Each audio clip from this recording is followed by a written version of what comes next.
You heard it, didn't you? The laughter, the applause, the noise of their hands clapping when you hit the ground. Oh, they loved it, they lived for it. Your fall was their entertainment. Your pain was their applause. But let me tell you something they didn't realize, something they didn't realize, something they were too blind, too arrogant to see. The beast wasn't dead, it wasn't broken, it wasn't even hurt. It was waiting in the shadows, sharpening its claws, licking its wounds. See, that's the thing about beasts.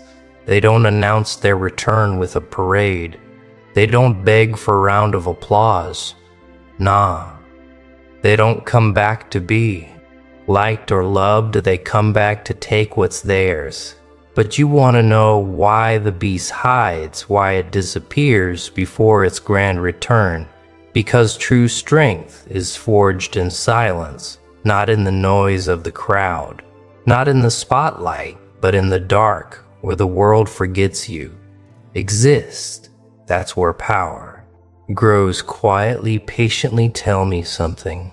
Have you ever felt it, that itch, that burning urge to prove them wrong, to stand up and scream? Look at me now. But something held you back. Something whispered, not yet, not now. Yeah, that's the beast inside you. It knows better. It knows the timing has to be perfect. It knows the roar is meaningless if the throne isn't ready to be taken. So tell me, are you still chasing their applause, or are you ready to rule? You think power comes from being liked, from being agreeable. Nah, that's what they want you to believe. They sell you the lie that approval equals authority, that applause means control. But here's the truth. They don't want you to know. Power doesn't bow to smiles. It bows to chaos. See, order is predictable. It's weak. It follows rules, lines, paths. But chaos has freedom. Chaos makes them uncomfortable, keeps them guessing. And the one thing people fear more than failure is uncertainty. Their power isn't earned. It's taken. It's pried out of their trembling hands because they're too scared to hold it themselves. They don't respect you because they like you. They respect you because they don't know what you'll do next. I think of the jungle when the lion returns. Does it need a standing ovation? Does it need the hyenas to throw a party? It walks in slow, deliberate. It doesn't make a sound. But every creature knows the air changes.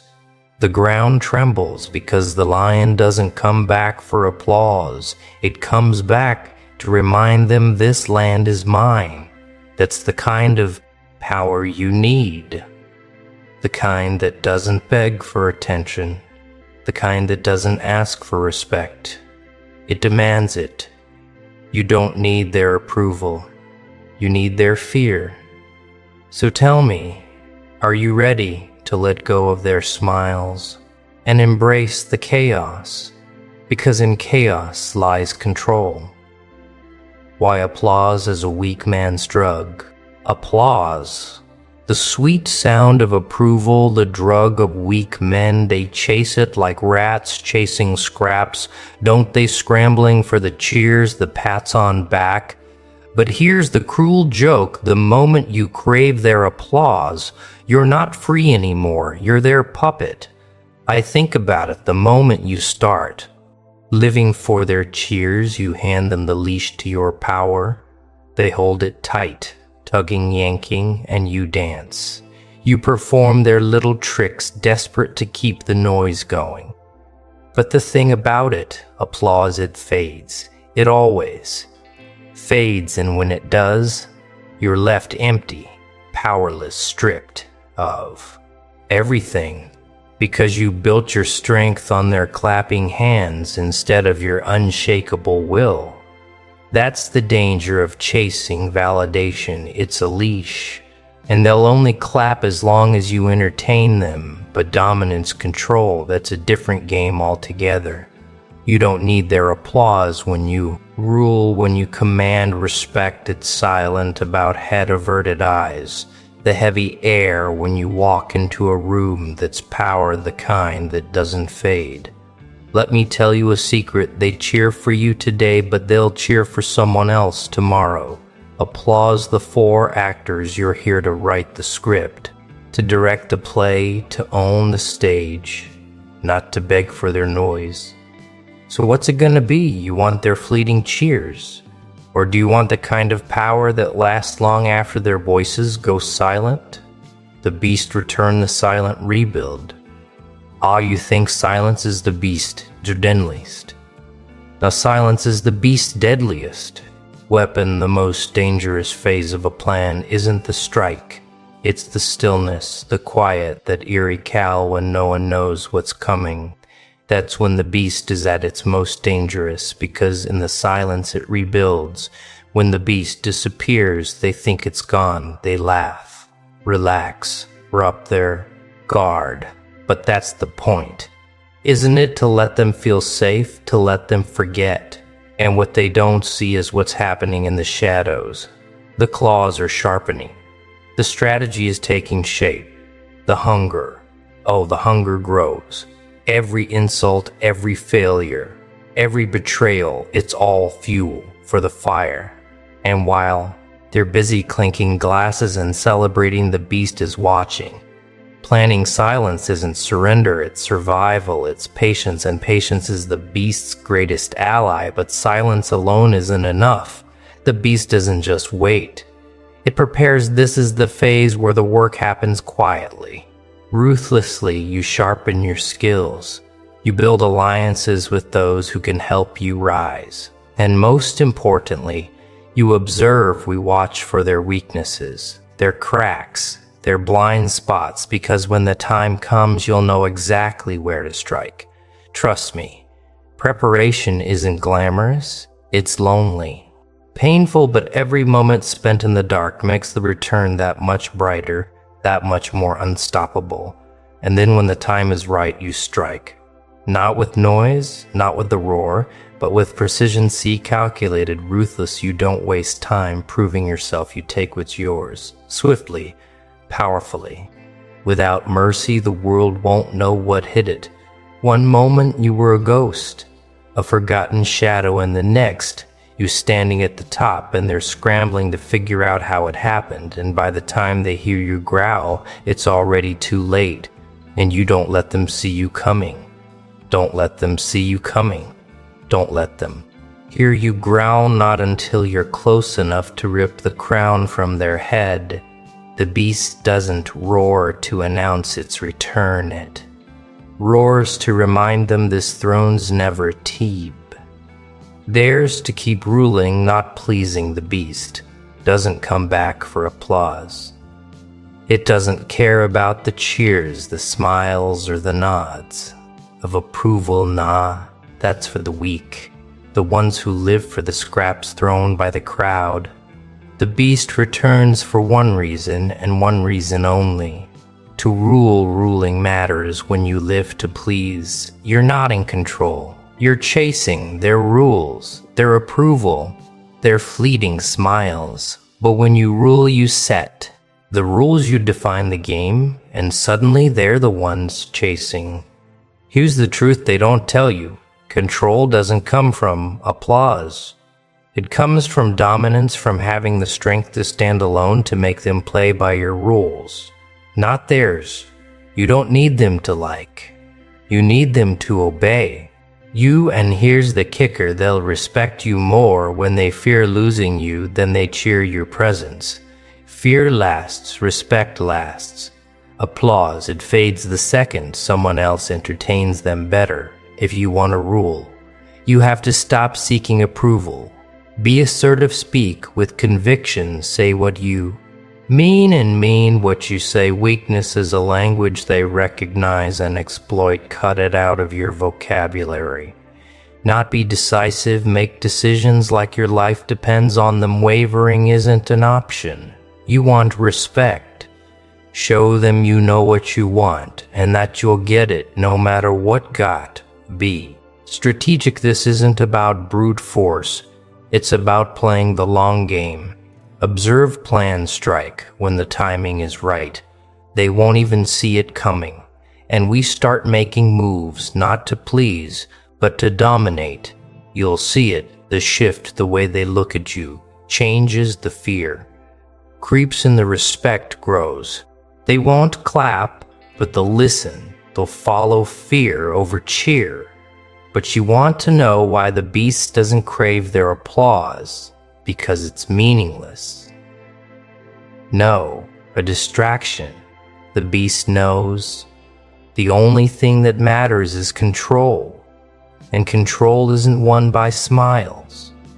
It's won by fear when they know you can leave, and they can't replace you when they know you hold the power to destroy everything they cling to. That's when they truly respect you. So ask yourself, do you want to be their entertainer or their ruler? Because the crown doesn't go to the one who plays nice.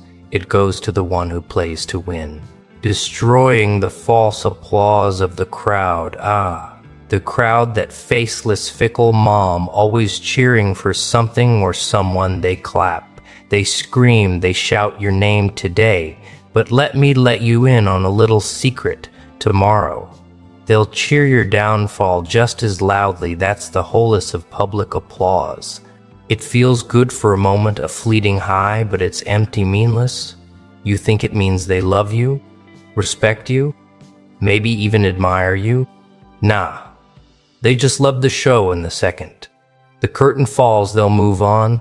The illusion of applause, you know what applause really is. Noise. Empty noise. It's the sound of people clapping not for you, but for what you can do for them. They don't care about you. They care about the entertainment you provide. Let me remind you, the same crowd that cheers your name will cheer your execution. The same hands clapping from you today will throw stones at you tomorrow, not because that's the game the crowd doesn't have.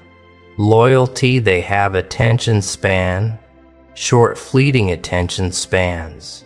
And if you live for their cheers, you're a prisoner of their whims, a puppet dancing for their fleeting amusement.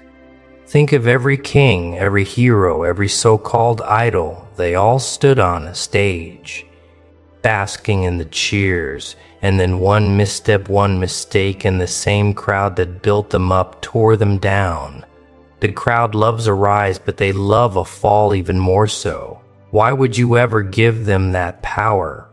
Build strengths, not noise. Stop chasing the noise. Stop living for the claps. Instead, build something real, something undeniable, something they can't take from you even when the cheers stop work and silence grow in the dark. Let your strength speak for itself, not their hollow applause, because when you stop living for their validation, you start living for your own power. And when you do come back, when the beast returns, they won't just clap, they'll bow. Tell me, will you keep chasing their noise, or will you start building your silence into something they'll never forget? Unleashing chaos, the beast's rule. If you want to rule, then forget about order. Forget about playing by their rules. Their systems, their expectations, those are cages they build to keep you tame, predictable, controllable. But the beast thrives in chaos. Predictability is weakness. It's a leash they'll wrap around your neck the moment you show your hand. They'll learn your patterns, your habits, and then use them to control you. But chaos is freedom, it's power. It keeps them guessing, off balance, terrified of what you'll do next. Because when they don't know what's coming, they can't prepare, they can't stop you. And here's the trick, they don't need to know your next move. They just need to know that whatever it is, it's going to shake their world to its core. The power of unpredictability. You ever notice how people cling to patterns? They want you to be predictable because it makes them feel safe. It lets them think they're in control. But the moment you break the mold, the moment you shatter their expectations, they panic. They scramble, they fall apart if they don't know what you'll do next. They'll never know how to stop you. Simple as that, think of a storm. A swirling, relentless hurricane ripping through the land. It doesn't ask for permission. It doesn't seek approval. It simply tears down everything in its path, leaving the weak trembling and the strong struggling to rebuild a wildfire it doesn't care about. Applause or opinions, it consumes, it destroys, and in its wake the landscape is reborn. That's what chaos does. It dominates it, resets the board. It makes way for something new, something stronger. So here's your choice: stay predictable, let them box you in, let them leash your power, or